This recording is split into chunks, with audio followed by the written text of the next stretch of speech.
1800 square foot के मकान को बनाने में, यानी 30 बाई 60 के मकान को बनाने में कितना मटेरियल लगने वाला है, थंब रूल बेसिस पे हम कैसे कैलकुलेट कर सकते हैं। सिंगल क्लिक में ऑटोमेटिकली बिना कुछ ज़्यादा डेटा दिए हुए approximate quantities for estimation purpose हमारे पास कैसे निकल के आ सकती हैं। और ये एक्सेल शीट आपको डाउनलोड करने के लिए कहाँ से मिल सकती है, इन सारी चीज़ों के जवाब आपको इस वीडियो में मिलने वाले हैं कि रिक्वायरमेंट ऑफ मटेरियल कितना रहेगा किसी भी एरिया के लिए हो। ये हालांकि वीडियो 30 बाई 60 फुट यानी 1800 स्क्वायर फुट के कंस्ट्रक्शन के लिए है, लेकिन यदि इसमें आप एंटर करना जानते हैं, एक्सेल में एंट्री जानते हैं, तो आप किसी भी साइज के कंस्ट्रक्शन के लिए, ऑर्डिनरी रेजिडेंशियल बिल्डिंग के लिए आप ये कैलकुलेशन कर सकते हैं। तो आपको इनपुट सिर्फ क्या देना है, सिर्फ एरिया का इनपुट देना है और कुछ भी इनपुट नहीं देना है। बाकी सारी चीज़ें थंब रूल बेसिस पे आपको एस्टिमेशन पर्पस के लिए ऑटोमेटिकली आती रहेंगी। सिंगल क्लिक में आपको रिजल्ट मिलेगा और फ्री डाउनलोड मिलेगा आपको एक्सेल शीट का। तो वीडियो में बने रहिए और देखते हैं आगे ये सब कैसे होता है और आपको क्या करना है। CCEA civil construction and engineering academy में आपका स्वागत है। चलते हैं एक्सेल शीट की तरफ।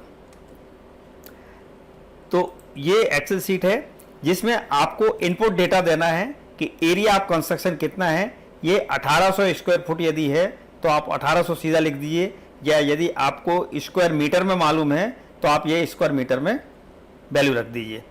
आप 1800 के अलावा जो भी यहाँ वैल्यू रखेंगे उसके हिसाब से ही आपके ये रिजल्ट्स आ जाएंगे। ये एक्चुअल में ये यहाँ पे 1800 होना चाहिए, गलत से लिखा है। 1800 फुट के लिए आपके पास आउटपुट इस तरह से आने वाला है। ये आउटपुट फॉर 1800 स्क्वायर फुट। क्या क्या मिलेगा आपको आउटपुट में? Material required for given area of house, particular of item, cement, sand, aggregate, bricks in numbers और स्टील इन्फोर्समेंट इन केजी। ये 5 तरह के आइटम मेन जो है ना आपको मिलने वाले हैं। आपको सीमेंट मिलेगा बैग्स में, सैंड मिलेगा क्यूबिक मीटर में भी, क्यूबिक फुट में भी और केजी में भी, जिसमें आपको आवश्यकता हो, जिस यूनिट में आप एस्टिमेट या कैलकुलेशन करते हो उसमें आप ये कैलकुलेशन नोट कर लीजिए। एग्रीगेट मिलेगा आपको क्यूबिक मीटर, क्यूबिक फुट और केजी में। ब्रिक्स मिलेगी क्यूबिक मीटर और नंबर्स में, और स्टील रिइंफोर्समेंट मिलेगा आपको केजी में। देखते हैं इसके डिटेल कैलकुलेशन क्या है और कैसे आते हैं। Quantity of material required for 1 square metre area of construction, यानी हम पहले 1 स्क्वायर मीटर ऑफ कंस्ट्रक्शन में थंब रूल बेसिस पे अप्रॉक्सीमेट फैक्टर लेके कितना मटेरियल लगने वाला है वो पहले कैलकुलेट करेंगे। उसके बाद में जितना एरिया होगा उसमें ये एक्सेल प्रोग्राम अपने आप यहाँ से वैल्यू लेके कैलकुलेट करके आपको आउटपुट रिजल्ट दे देगा। कंक्रीट है आपका M20 ग्रेड यहाँ पे लिया हुआ है। अप्रॉक्सीमेट फैक्टर लिया है 0.3 क्यूबिक मीटर पर स्क्वायर मीटर ऑफ कंस्ट्रक्शन, यानी 1 स्क्वायर मीटर के कंस्ट्रक्शन में 0.3 क्यूबिक मीटर का कंक्रीट M20 ग्रेड का लिया हुआ है। तो जिसके लिए सीमेंट इन बैग्स आपको इतना आएगा, सैंड इतना आएगा और कोर्स एग्रीगेट इतना आएगा। ये ऑटोमेटिकली कैलकुलेट होके आ जाएगा। और ये कहाँ से आए हैं ये ऑटोमेटिकली कैलकुलेट होके, वो भी मैं अभी आपको बताने वाला हूँ। स्टील रिइंफोर्समेंट 30 kg पर स्क्वायर मीटर ऑफ कंस्ट्रक्शन के हिसाब से लिया हुआ है, तो आपको ये 30 kg 1 स्क्वायर मीटर के लिए आ गया। यदि आपके एक्चुअल फैक्टर्स या आपके नॉलेज से या आपके अनुभव से ये फैक्टर कुछ इससे अलग हैं तो आप उनकी वैल्यू इसमें रख सकते हैं। आपको ये ऑटोमेटिकली सिर्फ आपको ये अप्रॉक्सीमेट फैक्टर ही चेंज करना है, बाकी सारे रिजल्ट्स आउटपुट के अपने आप ही चेंज हो जाएंगे। PCC है 1:4:8 लिया हुआ है 0.05 क्यूबिक मीटर पर स्क्वायर मीटर के हिसाब से, तो ये इसका सीमेंट, सैंड और एग्रीगेट आ गया। इसी तरह से आपका ब्रिक वर्क 1:6 के मोर्टार में 0.8 क्यूबिक मीटर पर स्क्वायर मीटर आप कंस्ट्रक्शन पकड़ा है, तो इसमें सीमेंट और सैंड आपका आ गया। इसी तरह से प्लास्टर 1:6 के मोर्टार में 3.5 स्क्वायर मीटर 3.5 स्क्वायर मीटर पर स्क्वायर मीटर आप कंस्ट्रक्शन पकड़ा है, तो उसके हिसाब से सीमेंट और सैंड आपको प्लास्टर में भी मिल गया। तो आपके पास ये सारी वैल्यूज आ गई हैं। सीमेंट इन बैग्स, सैंड, एग्रीगेट और इन केजी में आ गया आपका रीइंफोर्समेंट। ये सीमेंट इन बैग्स यहाँ है, सैंड को क्यूबिक फुट में भी निकाल दिया है, एग्रीगेट भी क्यूबिक फुट में है और ये आपका रीइंफोर्समेंट केजी में है।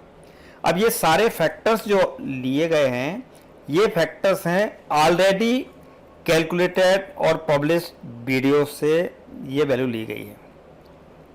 उनमें क्या किया, कैलकुलेशन किया गया है, summary of material for 1 cubic metre concrete, nominal mix M15 और M20 के लिए कैलकुलेशंस किए गए हैं, जिसमें आपको सीमेंट, सैंड और एग्रीगेट इन केजी मिलेगा और इन CFT मिलेगा। तो आपको 1 क्यूबिक मीटर M15 के लिए कितना सीमेंट, इतना सैंड, इतना एग्रीगेट लगने वाला है। 1 क्यूबिक मीटर M20 के लिए इतना सीमेंट, इतना सैंड और इतना एग्रीगेट लगने वाला है।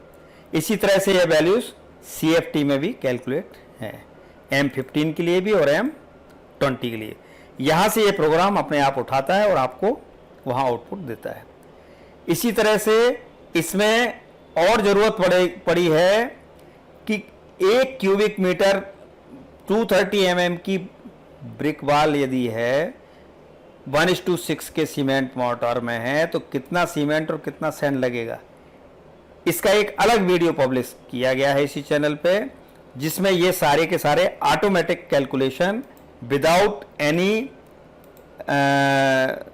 फार्मूला आपको प्रोग्रामिंग बना के एक्सेल में दी हुई है, जिसकी फ्रीली डाउनलोडेबल एक्सेल शीट भी अवेलेबल है वीडियो के डिस्क्रिप्शन में, उसको आप डाउनलोड कर सकते हैं। और आपको ये 230 mm की ब्रिक वॉल 1:6 के मोर्टार में कितना सीमेंट सैंड लग रहा है, वो भी यहीं से वो फैक्टर उठाए हुए हैं। इसी तरह से वहाँ ज़रूरत थी कंक्रीट की, कि 1:4:8 के कंक्रीट में कितना सीमेंट, कितना सैंड और कितना एग्रीगेट लग रहा है, वो इस टेबल से लिया हुआ है। इसका भी एक अलग से डिटेल वीडियो इसी चैनल पे आपको मिल जाएगा। ये उसकी समरी है अलग अलग रेशो के लिए। उस वाले वीडियो के बारे में बता दूं कि उस वाले वीडियो में आप जो भी मिक्स डालेंगे, उस मिक्स के हिसाब से ऑटोमेटिकली सीमेंट, सैंड, एग्रीगेट सारी यूनिट्स में KG, bag, cubic metre, cubic foot में मिलने वाला है। इसके अलावा हमें और ज़रूरत पड़ी है प्लास्टर की, कि प्लास्टर में कितना मटेरियल लगने वाला है अलग अलग रेशो के लिए, कि सीमेंट और सैंड का यदि मिक्स 1:2 है, 1:3 है, 1:4 है, 1:5 है या 1:6 है, तो कितना सीमेंट और कितना सैंड लगेगा, इसका भी एक अलग से वीडियो पब्लिश किया है।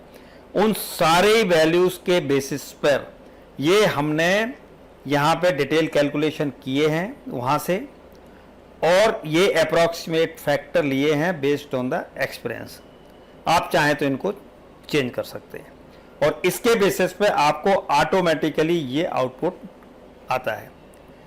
अब आपका सवाल ये हो सकता है कि जब आपका ये प्रोग्राम 800, 1000, 1500 किसी भी वैल्यू के लिए वैलिड है, तो ये 1800 स्क्वायर फुट के कंस्ट्रक्शन के लिए अलग से वीडियो की क्या ज़रूरत है? इसकी ज़रूरत इसलिए है कि कुछ लोग हैं जिनको पर्टिकुलरली 30x60 के कंस्ट्रक्शन के लिए ही मटेरियल की ज़रूरत है, और जो इतना टैक्स से भी या इतना एक्सेल में काम या समझते नहीं है कि उनको कितना मटेरियल लगेगा या कैसे उसको कैलकुलेट करना है। नंबर 1। नंबर 2 ये है कि लोगों की डिमांड एक पर्टिकुलर साइज के लिए ही होती है। वो ये ढूंढते रहते हैं गूगल में और यूट्यूब पे कि कहाँ पर ये कंस्ट्रक्शन के लिए कितना मटेरियल लगेगा, फॉर एस्टिमेशन पर्पस और फॉर एक्चुअल कंस्ट्रक्शन पर्पस। तो उनके लिए ये रेडली अवेलेबल फिगर्स मिल जाएं, ताकि उनको कोई एक्सेल डाउनलोड करके वैल्यू रख के और फिर उनको समझ के ये सब ना करना पड़े। उन सब के लिए ये है। तीसरी चीज़ ये है कि अधिकतर लोग वीडियोस को मोबाइल फ़ोन पर देखते हैं, जिसमें एक्सेल का इतना अच्छा काम वो न कर पाते हैं, न समझ पाते हैं। इसलिए डायरेक्टली रेडी टू यूज़ ये वीडियोस की हमें ज़रूरत पड़ी बनाने के लिए। आशा करता हूँ कि आपको ये जानकारी उपयोगी लगी होगी। आप चाहें तो अपने साथ वालों को शेयर कर सकते हैं, जिससे उनका भी फ़ायदा हो। वीडियो देखने के लिए आपका बहुत बहुत धन्यवाद।